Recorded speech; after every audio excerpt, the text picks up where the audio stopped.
Bienvenue, voici l'édition des régions, le journal des rédactions régionales de France 3. 3h30 ce matin quand les hommes du GIGN passent à l'action dans cette maison de Beurières dans le Puy-de-Dôme. Un homme de 62 ans y est retranché depuis 18h. L'homme est armé et il a blessé la veille un gendarme avec un fusil de chasse. L'assaut va durer 1h30 sans faire de blessés. Il n'y a pas eu d'échange de coups de feu avec ni lui ni le GIGN. Voilà. Ils ont utilisé en fait des gaz pour le neutraliser et le contraindre à se rendre et à sortir. Placé en garde à vue, il pourrait être mis en examen pour tentative de meurtre sur agent de la force publique. Le gendarme blessé au bras et au thorax a été opéré. Ses jours ne sont plus en danger. Michel Courtois, l'homme soupçonné d'être l'auteur du premier meurtre de l'Essonne, incarcéré depuis novembre dernier, demande sa remise en liberté. Lors de sa garde à vue, il avait avoué avoir tué son ex-compagne dans ce parking avant de se rétracter.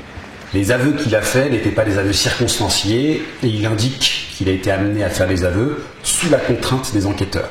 Moi j'appelle ça des aveux extorqués et ça ne correspond pas à ce qu'on appelle une preuve dans un dossier de cette importance. L'autre suspect, Yoni Palmier, mis en examen pour les 3 meurtres les plus récents, était quant à lui entendu aujourd'hui pour ce premier assassinat. Rappelons que la même arme a été utilisée dans les 4 affaires.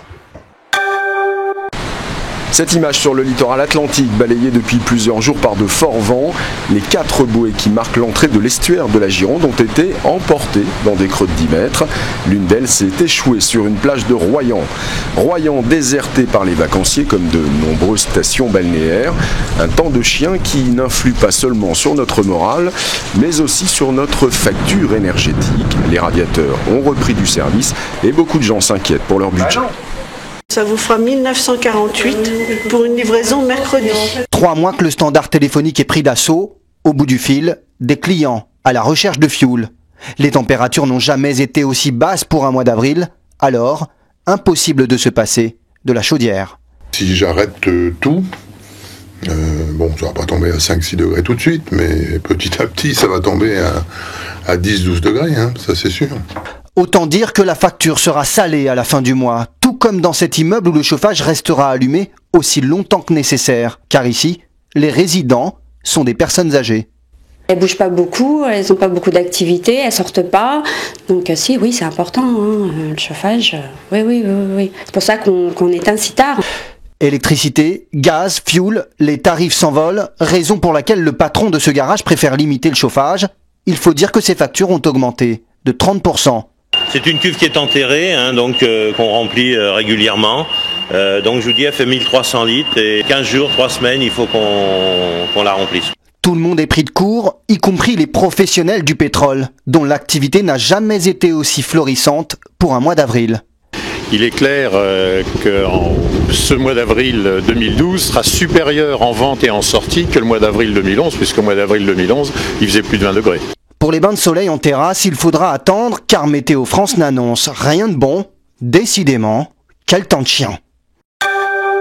Un 1er mai sans tambour ni clochette. Les traditionnelles ventes de muguet s'annoncent pour le moins délicates cette année. Les stands devraient être moins nombreux à fleurir. En cause, la météo du mois d'avril qui a refroidi les producteurs. On va laisser pratiquement entre 30 et 40% de muguet dans le champ qui ne sera pas fleuri et qu'on ne peut pas mettre à la vente parce qu'il sera trop vert et que de toute façon il ne fleurira pas. Donc pour nous ça ne sera pas une bonne année. Ces petits brins de bonheur pourraient donc voir leur prix s'envoler, mais c'est bien connu, quand on aime, on ne compte pas. Il était une fois l'élection présidentielle vue de Belgique. Non seulement nos voisins belges ont les estimations avant nous, mais ils semblent un peu plus critiques que nous sur les résultats du scrutin et la qualité des débats. On aurait presque envie de leur donner le droit de vote. À la une de tous les journaux wallons, l'élection présidentielle française. Elle fait couler de l'encre, particulièrement le score du Front National, objet de beaucoup de conversations dans la population belge.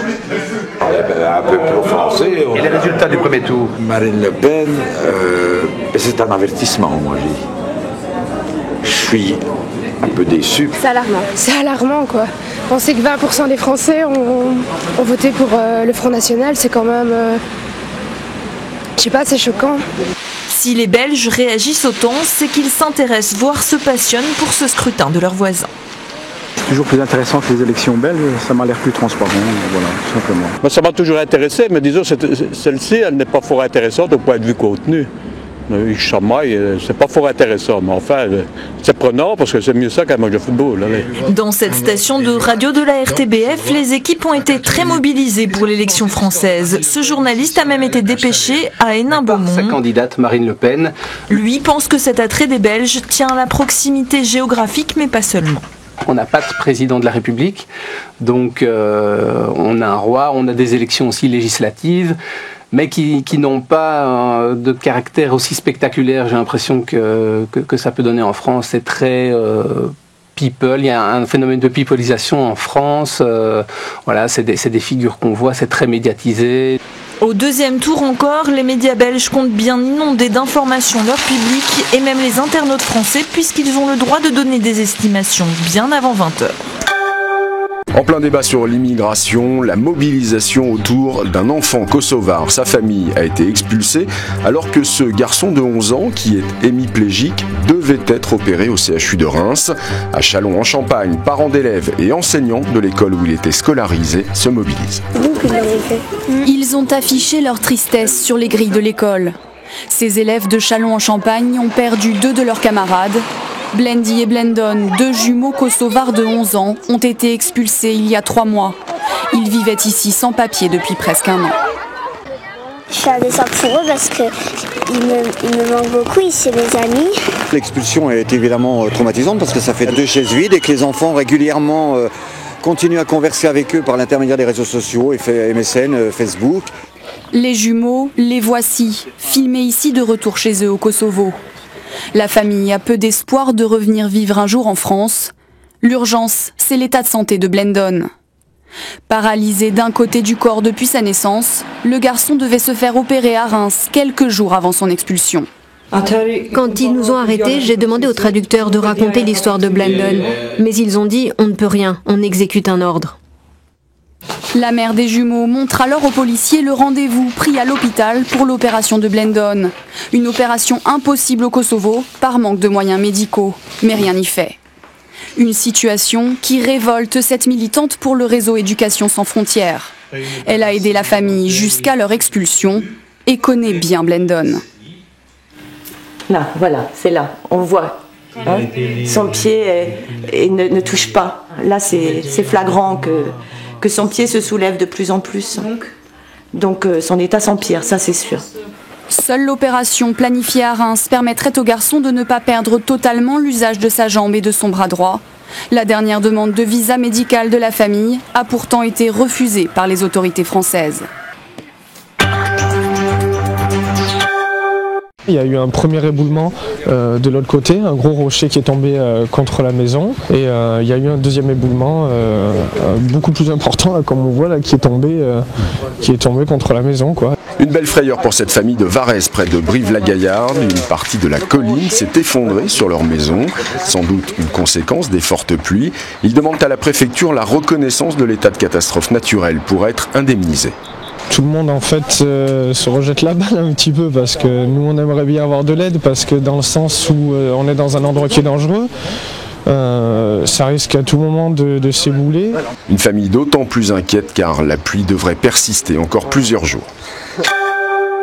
Quand ça ne passe pas et ça ne sert à rien de forcer. C'est ce qu'ont dû expliquer à ce chauffeur de poids lourd les services de police dépêchés sur place pour lui venir en aide. Conséquence de cette tentative de passage en force, le trafic sur la nationale 250 est resté bloqué plusieurs heures au niveau de Pessac.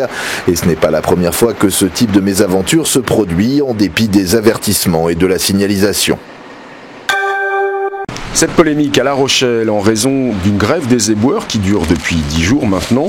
Les habitants des quartiers populaires croulent sous les ordures. Or, dans le centre-ville, les poubelles sont bien ramassées. Pour l'instant, j'ai téléphoné plusieurs fois à la communauté d'agglomération pour essayer de nous dépanner, au moins de venir en vider une partie, mais a priori ce n'est pas possible. Ils sont venus hier sur les autres rues dans d'autres quartiers, mais ici ils ne peuvent pas venir. Les éboueurs réclament une revalorisation de leur salaire et de meilleures conditions de travail.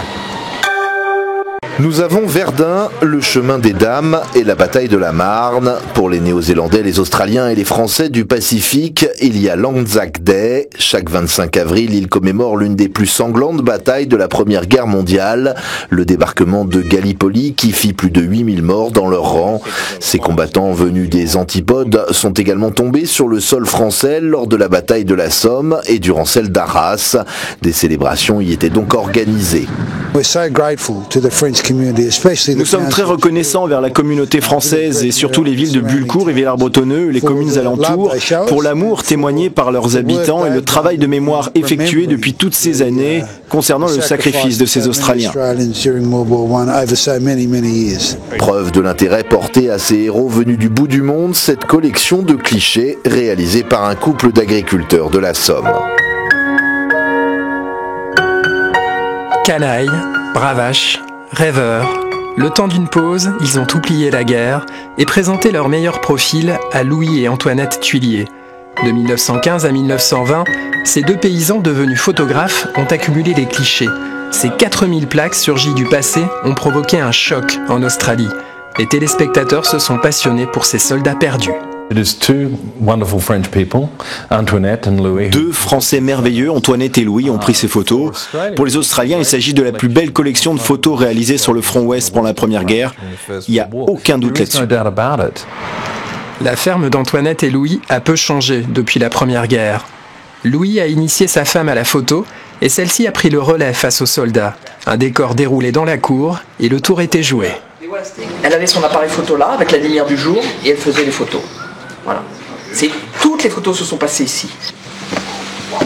Les années ont passé, les plaques ont été remisées dans un grenier avec le matériel de l'époque, flacons, accessoires.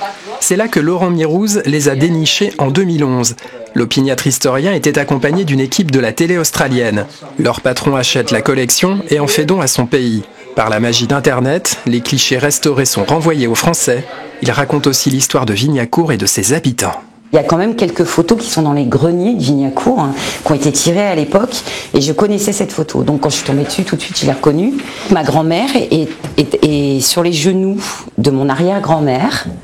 À côté, il y a ma tante Emma et ma tante Marguerite. Et le fait que ces filles-là soient en train de poser avec des Indiens, je trouve ça vraiment sympa.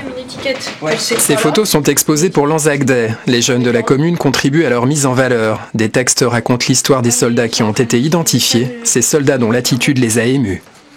Beaucoup d'émotions dans leur regard.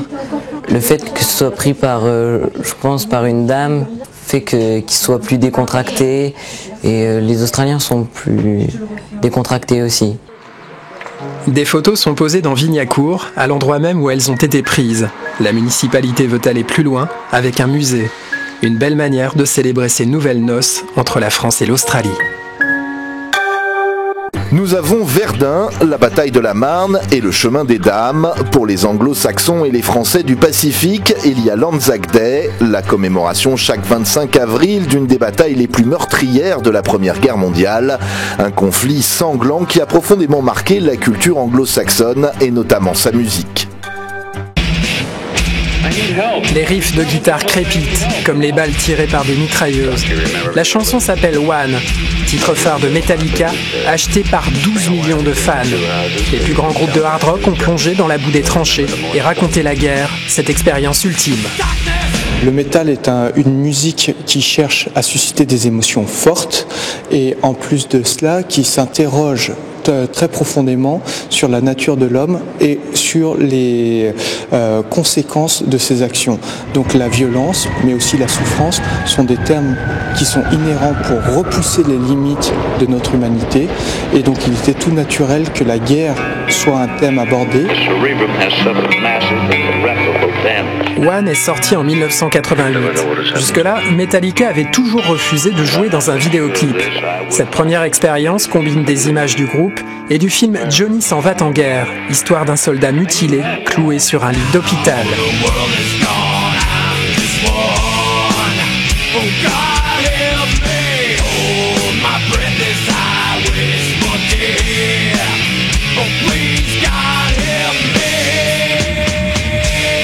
pointe, il prend la première bombe sur la gueule et il n'entend plus, il voit plus, il a plus l'usage de la parole, il a plus de bras, il a plus de jambes. Enfin, ça, c'est terrifiant quand même. Et parler de ça, ça peut peut-être aussi réveiller certaines personnes. Maintenant, tu sais, la guerre, t'as remarqué, on la voit à la télé, ça a l'air d'être un jeu vidéo, quoi. Alors que c'est quelque chose de profondément dégueulasse. Les réserves de ce musée renferment de nombreux trésors, objets bientôt centenaires, tout droit sortis des tranchées. Mais l'histoire continue, et disques de Motorhead et t-shirts métal viennent enrichir les collections. Eddie le mort-vivant est la mascotte du groupe Iron Maiden. Le voici engagé dans la bataille de Passchendaele. Dans cette chanson, on retrouve là encore le jeune volontaire qui s'engage et qui meurt dans une guerre où le destin frappe à l'aveugle, sans que les soldats ne soient motivés pour partir à cette guerre, sans que l'ennemi soit représenté. À Passchendaele, en Belgique, des milliers d'hommes sont morts, noyés dans la boue. Nous nous enfonçons dans les mâchoires de la mort. Je jure que j'ai entendu les anges pleurer, chante Iron Maiden.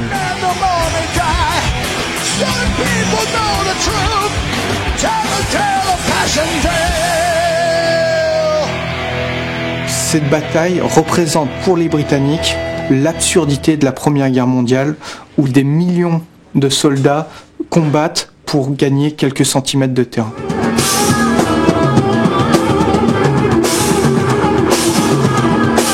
Et les groupes picards, difficile d'écrire sur sa propre terre quand tant de grands noms s'y sont déjà frottés. Alcool, fête, femmes, folie, tels sont les thèmes évoqués par Altered Beast, mais la guerre, elle, n'est pas déclarée.